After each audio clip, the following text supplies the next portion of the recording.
I assume there's some sort of view, like really pretty view, but I can't look because I feel like I'll fall to my death. If you go a little bit that way or a little bit that way, big consequences. I want to see if I can stand up on this. Okay. I don't like this feeling. I thought I might like it, but I don't. Maybe this is better. Oh, God.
Where I'm standing right now is basically a farmer's junkyard. But below my feet under the ground is a military junkyard. It's a Titan I nuclear missile silo. Literally right under our feet, there were nuclear bombs. There were 3 nuclear bombs right here. I can understand why so many people were so paranoid during the Cold War, because not only were they afraid of nuclear bombs coming from Russia, but they were living on top of nuclear bombs. It's a scary, scary thought. A scientific thunderbolt gives a preview of its destructive force.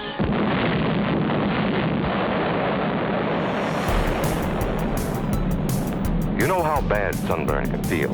The atomic bomb flash could burn you worse than a terrible sunburn, especially where you're not covered. If you had some plutonium inside you, you wouldn't make any plans to celebrate the event. Plutonium's half-life is 24,000 years. After World War II, people lost their minds with nuclear hysteria. With warning and without any warning. The insane power of the atom bomb had been unleashed on Japan, and the US wasted no time jumping into an all-out arms race with the Soviet Union. Requiring a full retaliatory response upon the Soviet Union. A traditional show of power by the Russians. But no one pulled the trigger because they knew the other side would destroy them too.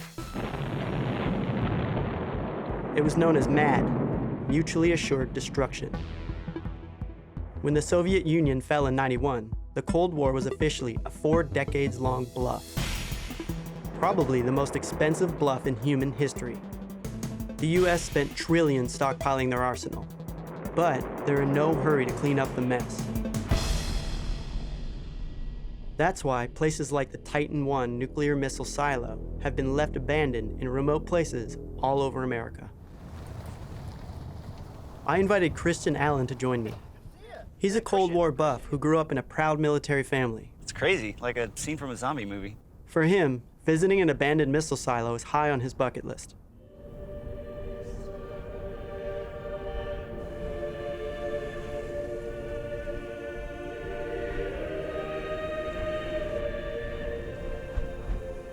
Where did you grow up? I grew up in southern Alaska, just outside of Elmendorf Air Force Base. You're like right next door to yeah, I could see Russia from my house. Yeah, that's a famous quote. Growing up in the 80s, you know, it wasn't really a case of if nuclear war was going to happen. It was like kind of when nuclear war was going to happen. That was the sentiment, like people felt that way?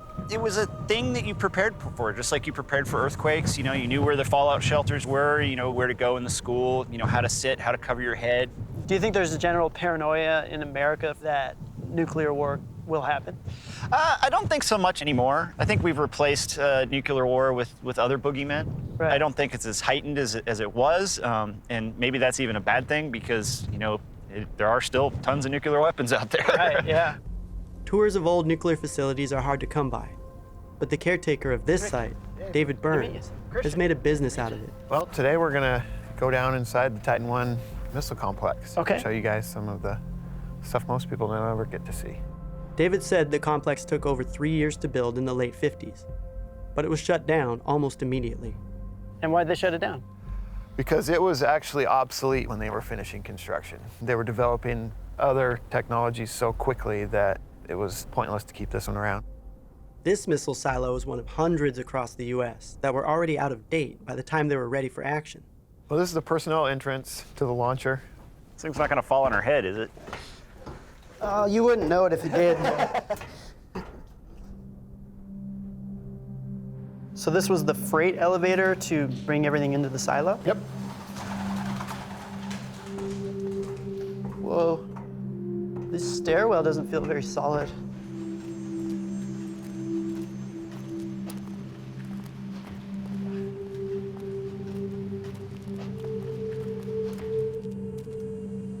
Yeah, so this room is a powerhouse. It's big. This is a big room.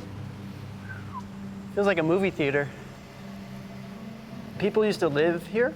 Yes, so this complex had 12 people assigned here, 2 officers and 10 enlisted men, and they lived and ate and did everything in They just stayed in here. They stayed in here, yep. So we're in the tunnels that connect everything. Right in the main hub. I think I've had a nightmare about this tunnel at some point. Would it have looked pretty much just like this when it was operational? Maybe a little nicer paint job or something? Most of this would be full of wires. Would these rockets that were here, would they be meant for stopping rockets from coming here or just shooting off into land? These were purely offensive, so they were just designed to shoot a really big warhead over into the Soviet Union somewhere. I believe these warheads were like 3.75 megatons, which is about 250 times the Hiroshima bomb. Really? Yeah. And they were sitting here? And there was 3 of them sitting here, yeah.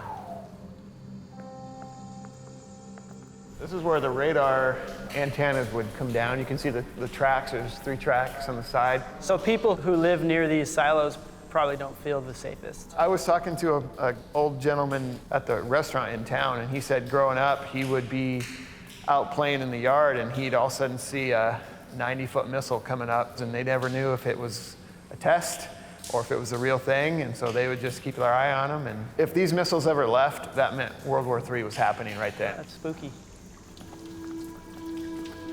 It's pretty interesting to see how much work went into these places. It's kind of crazy that it was only used for about 2 years.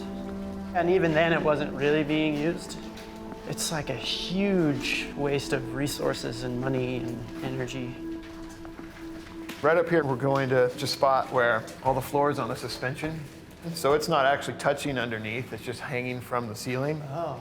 So that this part of the complex could take a shock, and this would just ride it out. We can make it rock? You can make it rock if you're good at teamwork. Right, left. Oh, wow.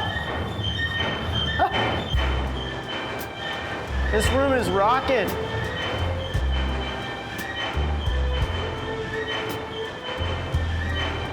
Well, this is classic military. You notice what these 2 are, right? You're sitting there and I'm sitting here. Yeah. This is how the military works? Hey, brother. Hey, how's it going? The complex seemed endless, but we'd only seen half of it. To see the rest, we had to climb all the way back to the surface. That's when David suggested a wardrobe change. We're getting changed into wetsuits because there's chest-high water in there, apparently, and it's really cold. How's the view? I'm ready to enter the missile silo.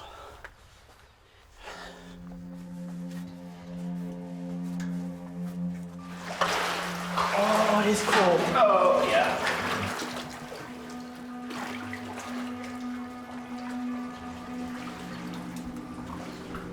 I feel like I'm in the coolest sci-fi movie. Oddly beautiful.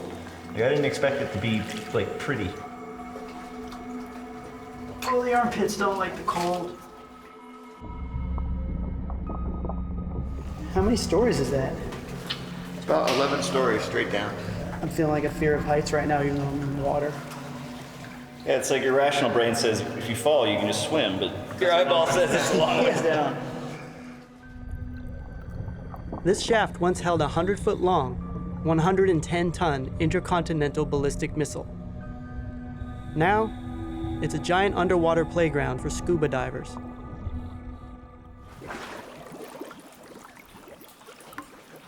I have a sinking feeling that I'm gonna have to jump into this water from the top, just because it's a nuclear missile silo, and when you're in a nuclear missile silo that's full of water, you gotta dive in.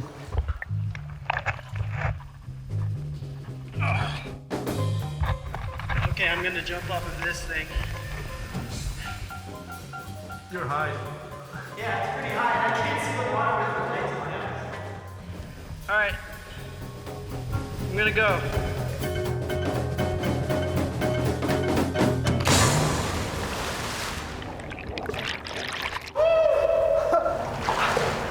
I couldn't see the water.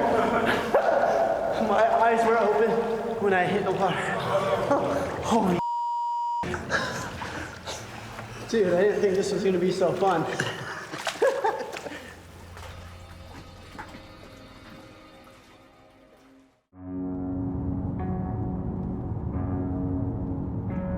I'm going to Satsop nuclear power plant. Well, it was supposed to be a nuclear power plant, but they pulled the plug on the project just before they finished it. And I see it now. Whoa, there's 2 big towers.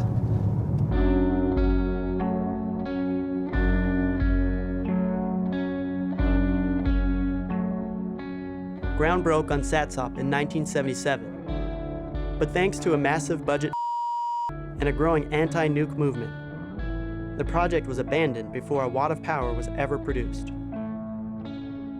Today, Satsop stands as a gigantic $2 billion tombstone for the utopian nuclear power movement of the 70s. Yikes. Looking at these places, it sort of feels like there's this ominous thing about to happen. Like if this was full of corn or something, I'd be like, oh, it's just a silo, it's just a tube. But because this is meant to be a nuclear power facility, it sort of has like a stigma. Like, that's the end of the world. Even though there's never been radioactive material here, just looking at the structure gives me bad vibes. But I met up with someone who's actually really stoked about nuclear energy.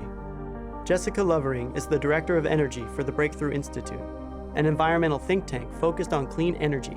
This is the kind of place you like to hang out normally? Not normally, but it's very cool to come here and see these. So what is the structure we're looking at? This is the reactor containment building. It's just a big shell now. Wow.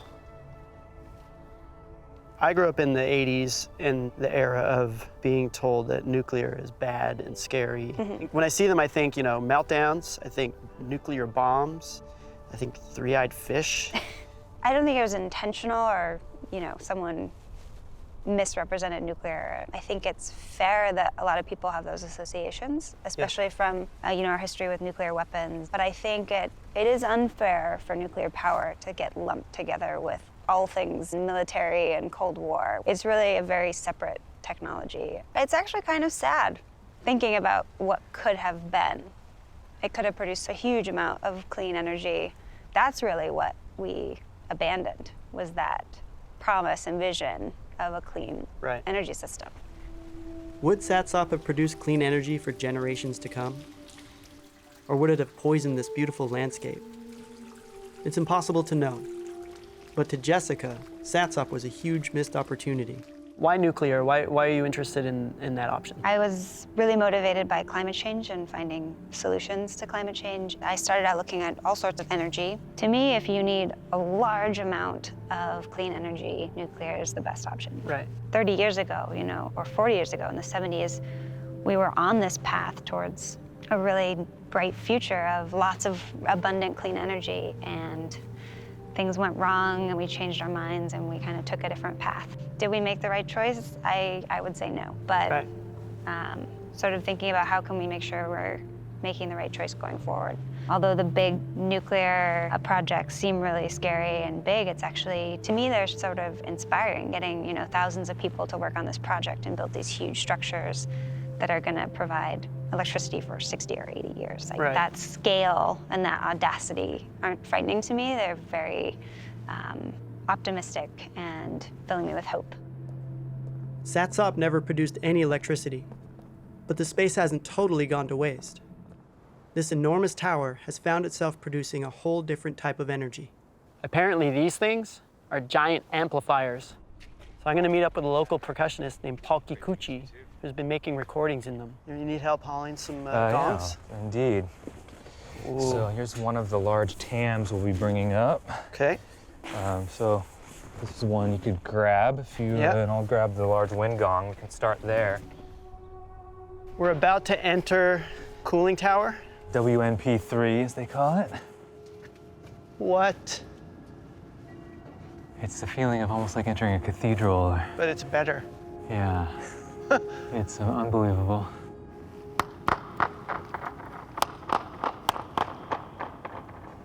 That's crazy. And it amplifies it. So it's really easy to get a lot of people clapping for you when you perform here. Exactly. You just get like, Yeah, huge audience. How did you hear about this place? It's kind of iconic in the sound artist, musician, experimental musician world. It's become a destination, really, for people all over the world, yeah. In a way, the first time I recorded here was more just out of sheer interest in this sound. Yeah. But since then, it's taken on new meaning, you know. Right. Since Paul recorded here in 2011, the Fukushima disaster happened, an event that struck close to home. My relatives were from one of the hardest hit areas of the tsunami. Luckily, they survived it. So what are your feelings on nuclear power? It's hard to say that nuclear is a great evil and that we have great alternatives, but it shines a light on that inclination humans have to design things and not really think about what could happen. Right. You know, it's like the Deepwater Horizon oil spill. It's like, oh, there's a bunch of oil leaking from the bottom of the ocean, and we're not quite sure how to stop this. We're standing in a nuclear cooling tower, about to bang some gongs, which is, I think, a really cool repurposement of this place. I agree. Yeah. I have an idea for a piece I want to try with you, thinking of that 100-foot tsunami wave or whatever, just that raging wall of water, where we basically just start really quiet and build up just to a raging crescendo. I'm malleted. I'm also malleted. Gonging.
The abandoned Titan I missile silo and the Satsop power plant are nuclear relics that were never put into action.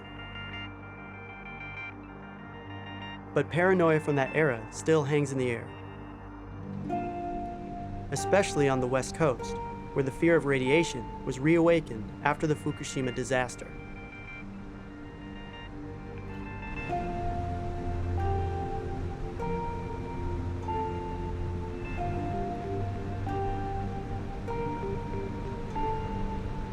Right now I'm on the Washington coast. Right behind me is the Pacific Ocean, and out that way is Japan. I think at the time of the Japanese tsunami and the Fukushima disaster, that there were a lot of people on the West Coast here that were really afraid of radioactive material. coming over here. I think that fear has died down a lot. It's been 5 years. But there still are some people that are concerned about it. One of those people is Cameron McCurdy. He basically abandoned society and moved into his van, which is decked out for survival. Let me show you my kit that I got. Okay. There's a couple different systems. It's all about redundancy. Right. So like I have a day pack, and then I have my bug out bag, and so they're gonna have some of the same items, but they're all different kits. Okay. So I got superfoods. There's some goji berries on top. This is like full of meats and different protein powders. Oh, so okay. there's some salmon and Spam that'll last a few years. Yeah, Then you I got your the wet mints. wipes. Yeah, you gotta have butt wipes in the wilderness, man. That's like the #1 thing, man. So your hygiene will go downhill real fast in 2-3 days. So Nice. you gotta keep it clean. You're in the van now, but have you spent a lot of time outdoors? Yeah, I do love tenting and hiking. The less shelter, the better. I like sleeping just on the ground or in a bivy bag, a biovac sack. It's pretty fascinating to see what you can get away with not having. Right. So ideally, I want to be good enough at survival where I can just walk around with the fanny pack and have enough to survive.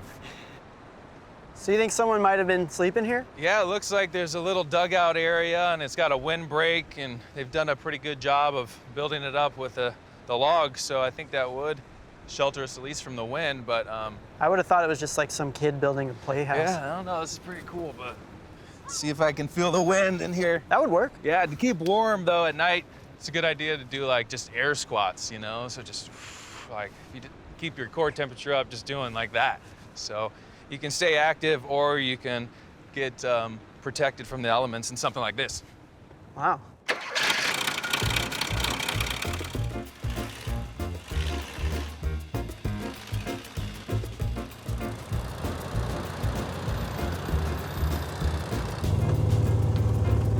Yes. I like the beached vibe. Yeah, you should definitely move out here. Just driving out here is cool. Do you remember where you were when Fukushima happened? Yeah, I was in Seaside and I had my everyday carry backpack ready to go and extra water and a growler and a glass container and a lantern. So I was ready. The whole town was evacuated, Really? so I was checking that out. Do you think there's a lot of people here that just are oblivious to that possibility of a tsunami? No, I think everybody that lives here is concerned about it, really. And we do have weekly tsunami tests in the area, so they test the sirens, and, Right. and we hear those all the time. Oh, okay. But we don't know how far offshore the earthquake is going to be. So it could be just right offshore, and we might only have a few minutes to get to higher ground. Tell you what, though, it definitely helps me sleep at night knowing that I have the bags ready to go and survival caches in the ground. Cam doesn't just have his van primed for disaster. He has bug-out kits buried on escape routes all over the coast, so he can bolt whenever hits the fan.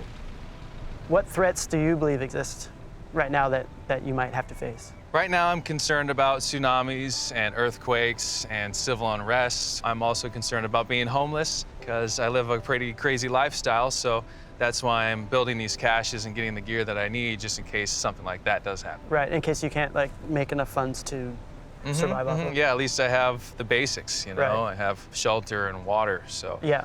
got everything I need. I don't even know what day of the week it is right now. I don't even like looking at calendars or a watch, so Yeah. I'm a pretty free spirit right now. Was there an event that happened with you in working or something that made you just over it? I'd have to say it was just going through a divorce, honestly, so that kind of freed me up. I'm like, you know, I'm just gonna do what I want from here on out, and that's when I kind of blossomed. So Right. when I stopped making all these compromises and stopped settling, that's when I became the person I was supposed to be. Just doing my own thing and then cuddling on the side What do you as a mean? professional. I'm a professional cuddler, so I give hugs for a living. Really? Yeah, $1 a minute. Would you like one? Sure. You a hugger? Give me I one. hug. Bring it in, man. Wow, you are good at it. Yeah. You're pretty comfortable. Bring it in, man. You're a great hugger. How did you get into cuddling for a living? Well, it actually started because of the van dwelling thing. So I was living out in the woods and running the hot springs, and I realized that I need more touch. So then I sought it out, and I started cuddling my friends and some family members, and then I'm like, hey, I can do this professionally. That's really interesting. Yeah. Give you a hug anytime. All right. Maybe later. I'm still feeling the one we just had. Oh, yeah. Yeah. Cam for me is hard to gauge. He's really unique. I would say that Cam has abandoned society in a lot of ways. I actually think he really enjoys this lifestyle. Like, it's a challenge and it's fun. He just probably doesn't want to live a normal 9-to-5 lifestyle. I think he has a lot of worries about society in general. He's doing donuts right now. He's gonna flip that thing.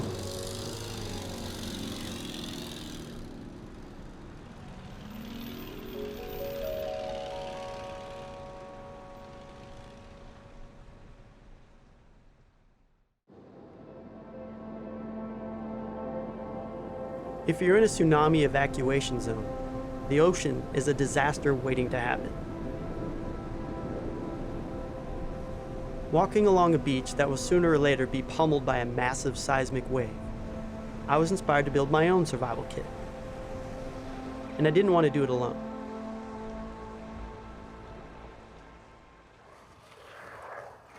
This is John Rattray, former skateboard teammate, What's up? current friend.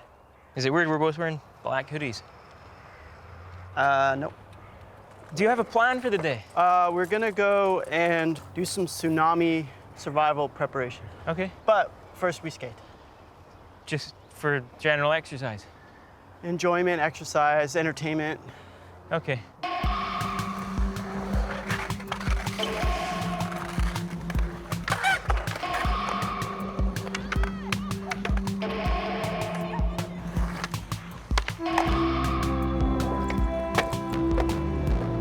What's a trick that's associated with the end of the world? Is there a radioactive? Is there a bomb? Bomb drop. Bomb drop.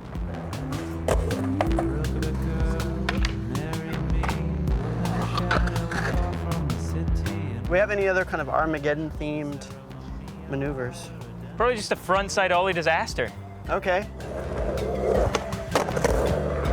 Hurricane? I think we've done all the disaster-related themed tricks. Is there a trick called a tsunami? Not that I know of. We could just do anything and call it a tsunami. Oh, well then a cab pivot. Yeah. I mean, cab pivot's a boring name for it anyway. Yeah. Now it's the tsunami. Yeah! Your turn. You got this, Rick. Come on. That was good. You got this, Rick. Come on. I'm gonna post that one. Even though me and John have been friends for years, we've never really taken the time to discuss the end of the world. Was it something he even thought about? Was he prepared? Do you think there would be some sort of end days or disaster that's going to happen? I'm open to it. Earthquake, volcano, Trump. Have you done any kind of prepping for anything? No. I feel like I haven't had time. It's one of those things that's easy to procrastinate on. Right. The whole prepping for a disaster that may or may not happen when there's like daily life to deal with. Right. I think a lot of people come at this topic with fear. Yeah, and that would be I need firearms, I need ammunition, I need to defend my home from the cannibals that are going to try and eat my face. Right. I met this guy named Cam, who's a prepper. Okay. So today I want to bring you to meet Cam, and he's going to teach us how to prep. That's good. Yeah. We're going to be developing some skills at least. Yeah. All right. Let's talk to him. He's a nice guy. What's up, Cam? Hey, put her there, man. Good to see you. Yeah. Good to see you too. This is John. Hey, John. Put her there. Cam Cuddles. Great. Nice to meet you. Nice to meet you. So the plan today is to build a cache. Find some supplies, put them in some sort of container, and then bury it somewhere for another date. Yeah, exactly. I want you to be prepared for a tsunami. If you're out here, you'll have the gear. Right. When building a survival kit, you'd probably think food and water would be #1 on the list. But you'd be wrong.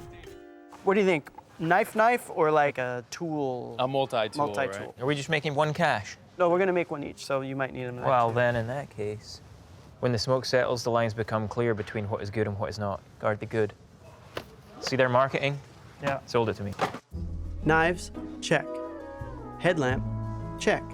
Gloves, first aid kit, glow stick, check, check, check. Check out these cache containers potentially. I feel like that's a good size.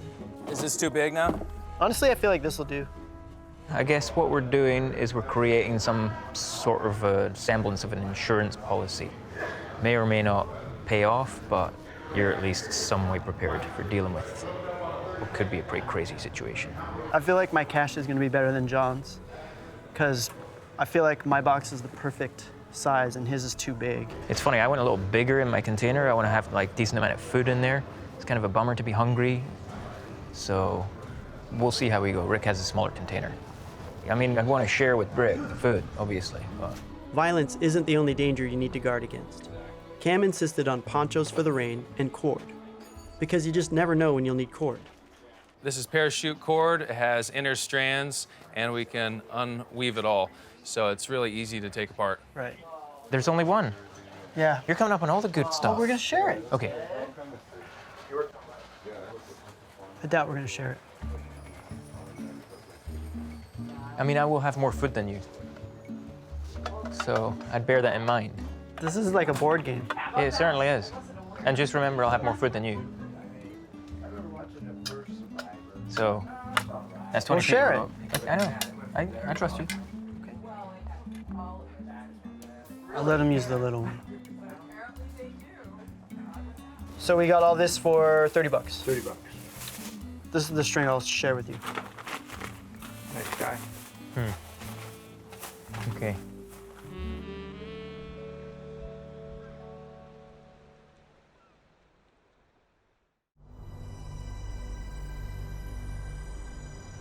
After a long day of survival shopping, Cam took John and I to his hometown beach to prepare for the worst case scenario. All right, let's divvy this up and get it packed into our boxes. You should be putting the stuff that you want first on the top. Okay, I should have got the bigger one. Well, that's unfortunate. That's unfortunate. Do you eat meat? Yeah. Here's some meat, man. Wow. I think that's good for like 25 years or something crazy. And I'll give you this superfood. This is some more green powder. So wheatgrass powder, stimulant for your mind.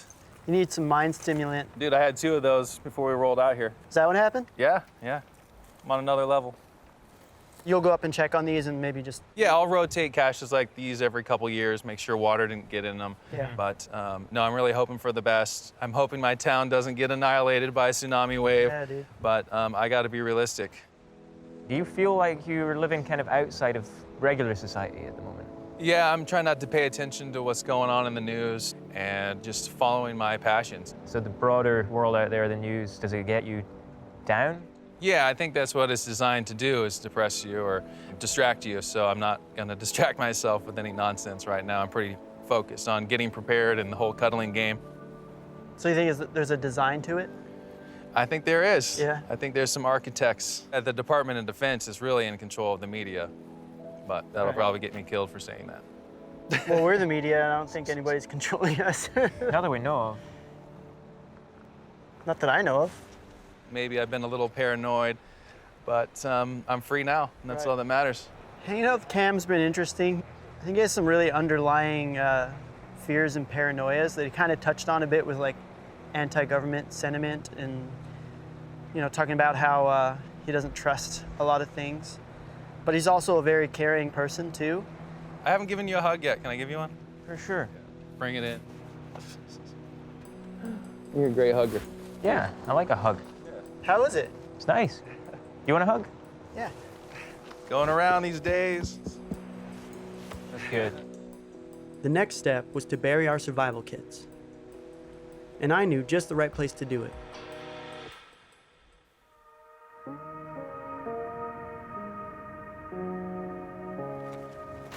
So John, this is a nuclear cooling tower. Oh, that's a big hole in the sky. The thing about burying the cache here is this looks like tough ground to dig in. Yeah. And somebody that watches this might know where it is and they'll just come steal it. Yeah, it's sort of a landmark. That's awesome. John! Do you know that there are skatable full pipes here? I've heard that, yeah. Would you like to skate them? All right. It's a good sized full pipe. Yeah. I'm gonna sweep some dirt up into some piles. What sort of dust is that? I hope it's not radiation dust. No, it's probably just asbestos. Damn, should we be wearing breathing equipment? I'm trying not to kick up too much dirt. Yeah, well, you're doing a bad job at not kicking up dirt. Too much. I want to get some fresh air.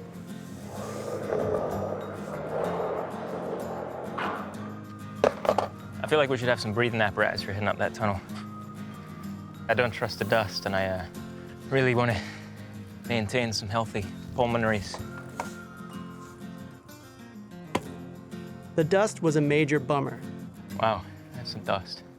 But then we realized we were actually ready for anything. Okay, let's see. We have to tap into our emergency stash for this situation. I'm gonna save the ginseng extract. But yeah, this is probably a good call. Cam would be proud of us. At the first sign of trouble, we were prepared. Oh, wait. I think I'm gonna take this before we skate. Okay, you take that. I'll not take one, and then we can compare and contrast results. Okay. Para-free. And brings the the gastrointestinal tract back into balance. I'm gonna wait on that, and I'm gonna take it once I'm near a bathroom. Are you gonna use that to weatherproof any of your radio equipment?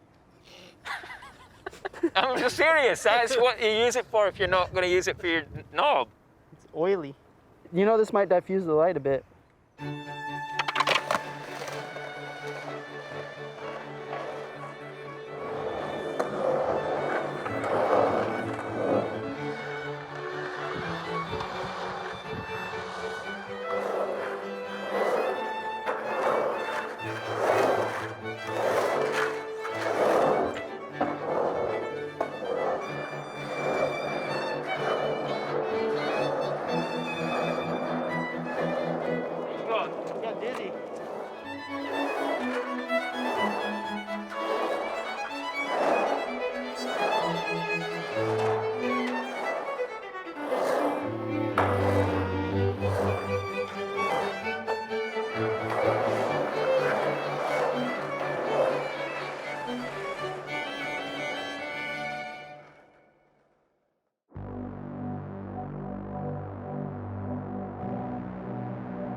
John and I are going to climb to the top of the cooling tower. 749 stairs all the way. Not that nervous right now. We'll wait for the nerves to kick in when we're about a third of the way up. You see how it arcs out like that? Yeah, that's psycho. This view right here is crazy. Look. Oh, I feel like I'm going to just have to trust these stairs. It doesn't seem like there's much holding it onto the side, though. Oh, wow. This is weird. Now, this is very weird. This is no less scary. I feel better standing on this solid piece of cement right now.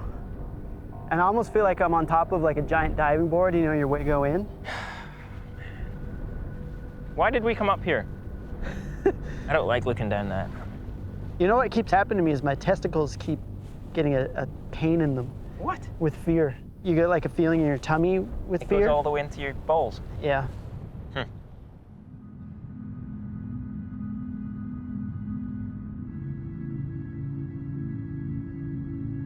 It is interesting to think that when nuclear power was first being developed, after World War II, the general perception of it was as something that's bright and utopian and futuristic and clean.